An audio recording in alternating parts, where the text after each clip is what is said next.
দেশে প্রায় 4 কোটি মানুষ থাইরয়েড রোগে আক্রান্ত। দিন দিন এই সংখ্যা বাড়ছে, যার বেশিরভাগই নারী। থাইরয়েডের সমস্যা হলে ওজন বাড়ে, ঋতুস্রাব বন্ধ হয়, চুল পড়ে যায়, এমনকি বন্ধ্যাত্বের মতো জটিলতাও দেখা দিতে পারে।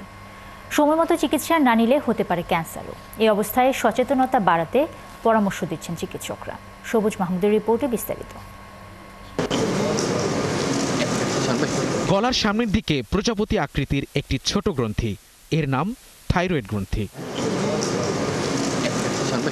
গলার এই গ্রন্থি শরীরের বিপাক প্রক্রিয়া থেকে শুরু করে হরমোন নিয়ন্ত্রণ পর্যন্ত নানা কাজ করে। কিন্তু আয়োডিনের ঘাটতি, হরমোনের ভারসাম্যহীনতা কিংবা জেনেটিক কারণেই দেখা দেয় থাইরয়েডজনিত নানা জটিলতা।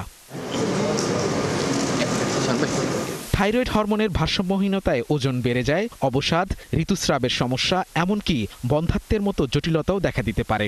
সমস্যা দীর্ঘদিনের হলে হতে পারে ক্যান্সারও। এই বিরাট জনগোষ্ঠী চিকিৎসার আওতার বাইরে এমন সময় কিন্তু আমরা এই থাইরয়েড নিয়ে কথা বলছি।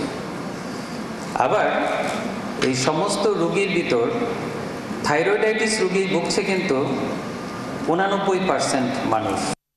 গবেষণা বলছে বাংলাদেশে এখন প্রায় 4 কোটির বেশি মানুষ ভুগছেন থাইরয়েড সমস্যায়, কিন্তু এর অর্ধেকেরও বেশি মানুষ জানেন না তারা আক্রান্ত, যার অধিকাংশ রোগী নারী। এই বাস্তবতাকে সামনে রেখেই ঢাকায় অনুষ্ঠিত হলো বাংলাদেশ থাইরয়েড সোসাইটির 7ম জাতীয় সম্মেলন। এবারের সম্মেলনের থিম ছিল অ্যাপ্রোচ টু থাইরয়েডাইটিস। যে ফিমেল পপুলেশনের অ্যাবাউট 15% তাদের যদি পরীক্ষা করা হয় তার থাইরয়েডাইটিস পাওয়া যাবে, আর মেল পপুলেশন অ্যাবাউট 3%। তা আপনারা বুঝতে পারেন যে আমাদের দেশের কত মানুষ থাইরয়েডাইটিসে ভুগছে। হ্যাঁ, থাইরয়েডাইটিসে অনেকে আছে সিমটমলেস, হয়তো তার জীবনে কখনোই কোনো সিমটম হবে না, কিন্তু অনেকেরই হবে।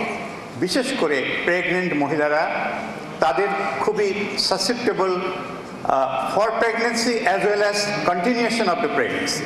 এই জন্যে আমাদের যারা গাইনোকোলজিস্ট আছেন, যারা অবস্টেট্রিশিয়ান আছেন, ফিজিশিয়ান আছেন, সবাইকেই থাইরয়েড ডিজিজ সম্পর্কে একটু ওয়াকিবহাল করা আমাদের কাজ।